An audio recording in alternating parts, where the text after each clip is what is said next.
بسم اللہ الرحمن الرحیم۔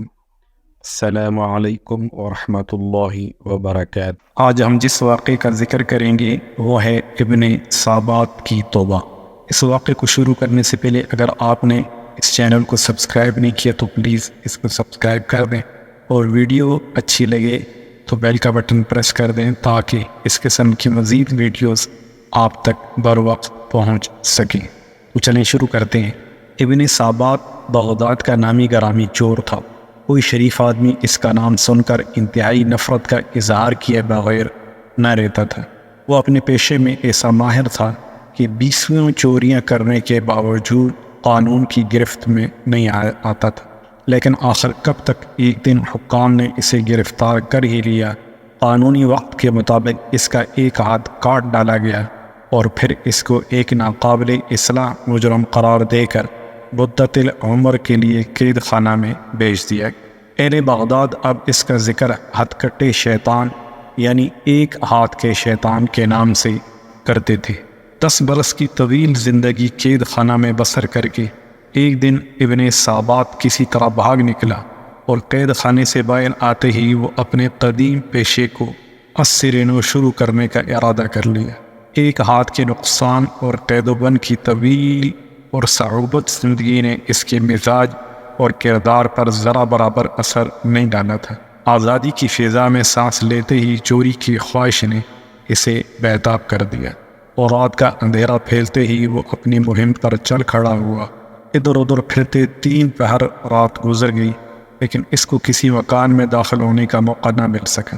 آخر اسے ایک وسیع حویلی نظر آئی جس کے چاروں طرف دور دور تک سناٹا تھا۔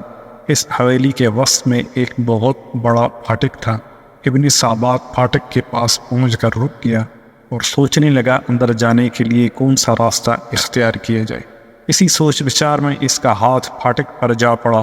وہ یہ دیکھ کر حیران رہ گیا دروازہ اندر سے بند نہیں تھا۔ اس نے آہستگی سے دروازہ پیچھے کی طرف دھکیلا اور اندر داخل ہو۔ یہ ایک وسیع احاطہ تھا جس کے اندر چاروں طرف کمرے بنے ہوئے تھے، اور وسط میں ایک بڑا کمرہ تھا۔ ابن صابات اس بڑے کمرے کے دروازے کی طرف بڑھا۔ اسے یقین تھا کہ یہ کسی بڑے امیر یا سوداگر کا مکان ہے۔ جو ہی اس نے دروازے کو ہاتھ لگایا، وہ بھی پھاٹک کی طرف فوراً کھل گیا۔ کمرے میں داخل ہو کر اس نے ادھر ادھر نظر دوڑائی تو اس کو قیمتی ساز و سامان سے بالکل خالی پایا۔ ایک طرف کھجور کے پتوں کی پرانی چٹائی بچھی ہوئی تھی، اس کے قریب چمڑے کا ایک تکیہ اور بھیڑ کی کھال کی چند ٹوپیاں پڑی تھیں۔ ایک گوشہ میں پشینہ کے موٹے کپڑے کے چند تھان بکھرے پڑے تھے۔ ابن صابات ایسے معمولی سامان کو دیکھ کر چلا اٹھا اور مکان کے مالک کو بے تحاشا گالیاں دینے لگا۔ اس احمق نے اتنے بڑے مکان میں ایسا گھٹیا کپڑا اور سامان رکھا ہوا ہے۔ بہرحال مکان سے خالی ہاتھ جانا اسے منظور نہ تھا۔ اس نے پشینہ کے تھانوں کی ایک گٹھڑی بنائی اور اس کے باندھنے کی کوشش کرنے لگا، لیکن ہزار جتن کے باوجود ایک ہاتھ سے صوف کے موٹے کپڑے کو گرا نہ لگا سکا، اور ہانپتا ہوا بیٹھ گیا۔ عین اس وقت دروازہ کھلا اور ایک شخص ہاتھ میں چراغ لیے کمرے میں داخل ہوا۔ خوف اور دہشت سے ابن صابات کے جسم پر لرزہ طاری ہو گیا۔ اس نے داخل ہونے والے آدمی کو دیکھا۔ اس کا قد دراز، کمر خمیدہ، جسم انتہائی نحیف تھا، جس پر ہلکے رنگ کی ایک لمبی قبا تھی اور سر پر بھیڑ کی کھال کی کشادہ سیاہ ٹوپی تھی۔ اس قدر نحیف و نازار ہونے کے باوجود اس شخص کے چہرے پر عجیب طرح کا اطمینان اور نور تھا۔ اس کی آنکھوں میں ایسی چمک تھی جس سے کوئی دوسرا شخص اثر پذیر ہوئے بغیر نہیں رہ سکتا تھا۔ اس نے کمرے میں داخل ہو کر چراغ ایک طرف رکھ دیا اور انتہائی شیریں آواز میں ابن صابات سے مخاطب ہو کر کہا، میرے بھائی، خدا تم پر رحم کرے، یہ کام روشنی اور کسی ساتھی کی مدد کے بغیر انجام نہیں پا سکتا۔ دیکھو یہ چراغ روشن ہے اور تمہاری مدد کے لیے میں حاضر ہوں۔ اب ہم دونوں یہ کام اطمینان کے ساتھ کر لیں گے۔ ابن صابات حیرت سے اجنبی کے منہ کی طرف تک رہا تھا اور اس کی سمجھ میں نہیں آ رہا تھا کہ یہ کیا معاملہ ہے۔ اتنی میں اجنبی نے تھانوں کو 2 حصوں میں تقسیم کر دیا اور پھر ان کی الگ الگ 2 گٹھڑیاں باندھ لیں۔ پھر اچانک اسے خیال آیا اور اس نے ابن صابات سے مخاطب ہو کر کہا میرے بھائی مجھے معاف کرنا، مجھے خیال ہی نہیں تھا کہ ایسا تھکا دینے والا کام کر کے تمہیں بھوک لگ رہی ہوگی۔ میں ابھی تمہارے لیے گرم گرم دودھ لاتا ہوں، اسے پی کر تم تازہ دم ہو جاؤ گے۔ یہ کہہ کر اجنبی کمرے سے باہر نکلے گیا اور ابن صابات عالم حیرت میں کھو گیا۔ یکایک اسے کوئی خیال آیا اور اس نے ماتھے پر ہاتھ مار کر کہا میں بھی کیسا احمق ہوں، اتنا بھی نہ سمجھ سکا کہ یہ کوئی میرا ہی ہم پیشہ ہے۔ اتفاق سے آج ہم دونوں اس مکان میں جمع ہو گئے ہیں۔ یہ گھر کا بیدی معلوم ہوتا ہے، اسے معلوم تھا کہ آج یہ مکان رہنے والوں سے خالی ہے، اس لیے وہ روشنی کا سامان لے کر آیا۔ جب اس نے دیکھا کہ میں پہلے سے پہنچا ہوا ہوں تو اس سامان میں سے آدھے کا حقدار بننے کے لیے میرا ساتھ دینے پر آمادہ ہو گیا۔ وہ یہی سوچ رہا تھا کہ اجنبی ہاتھ میں دودھ کا پیالہ لیے پھر کمرے میں داخل ہوا اور یہ کہہ کر پیالہ ابن صابات کے ہاتھ میں پکڑا دیا کہ اسے پی لو، یہ تمہاری بھوک اور تھکان کو دور کر دے گا۔ ابن صابات کو فی الواقع سخت بھوک لگ رہی تھی۔ اس نے آنن فانن دودھ کا پیالہ خالی کر دیا اور پھر کڑک کر اجنبی سے کہا دیکھو میں تم سے پہلے پہنچ گیا تھا، اس لیے ہمارے پیشے کے اصول کے مطابق تمہارا اس مال پر مطلق کوئی حق نہیں، تاہم تم نے مال سمیٹنے میں جس مستعدی کا ثبوت دیا ہے اس کے پیش نظر میں تمہیں تھوڑا بہت مال دے دوں گا، چلو اب گشیاں اٹھائیں اور چلیں۔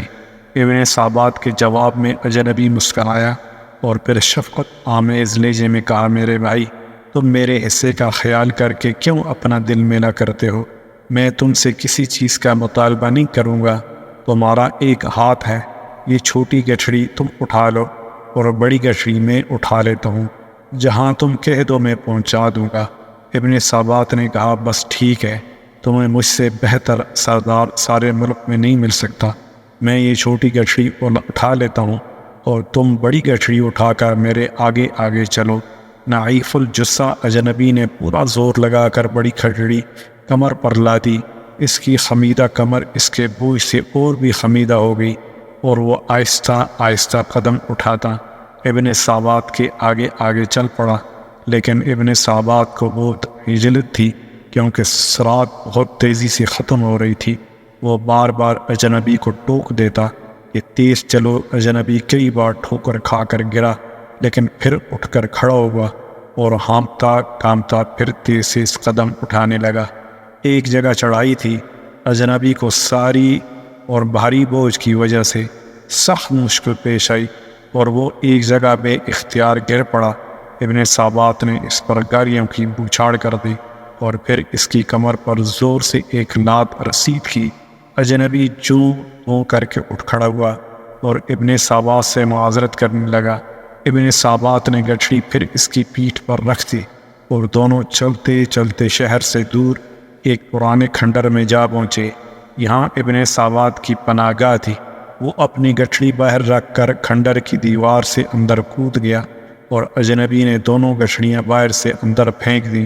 اس وقت چاند کی روشنی میں ابن صابات نے اطمینان سے اجنبی کے چہرے پر نظر ڈالی جو اس کے سامنے کھڑا ہانپ رہا تھا۔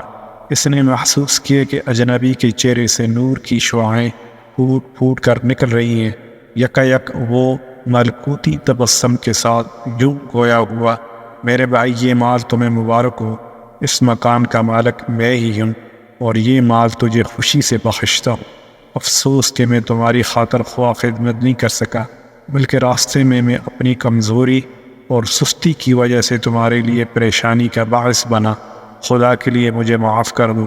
اچھا اب میں تم سے رخصت چاہتا ہوں، خدا حافظ۔ اجنبی یہ کہہ کر تیزی سے شہر کی طرف روانہ ہو گیا، لیکن اس کے الفاظ خنجر بن کر ابن صابات کے سینے پر پیوست ہو گئے۔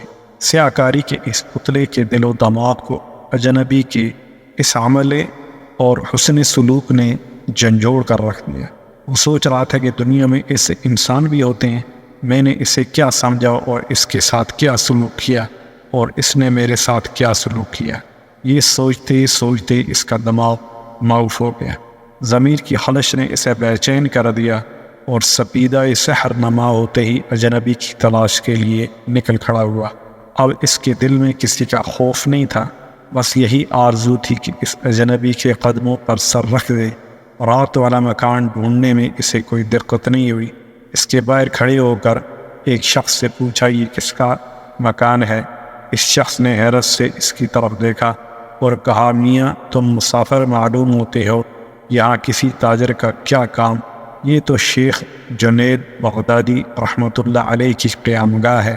ابن صابات نے یہ نام سن رکھا تھا لیکن شیخ کا صورت آشنا نہ تھا۔ پھاٹک سے اندر داخل ہوا اور دیکھا کہ سامنے والے بڑے کمرے کا دروازہ کھلا ہے اور چٹائی پر تکیہ سے سہارا لگائے وہی رات والا اجنبی بیٹھا ہے اور اس کے سامنے 30-40 آدمی مؤدبانہ انداز میں بیٹھے ہیں۔ ابن صابات کھٹک کر وہیں کھڑا ہو گیا۔ اتنے میں مسجد سے آذان کی آواز آئی، لوگ اٹھ کر کھڑے ہوئے۔ جب وہ سب چلے گئے تو شیخ بھی اٹھے۔ جو ہی انہوں نے دروازے کے باہر قدم رکھا، ابن صابات روتا ہوا ان کے قدموں پر گر پڑا۔ انفعال کے آنسوؤں نے اس کے دل کی ساری سیاہی دھو ڈالی تھی۔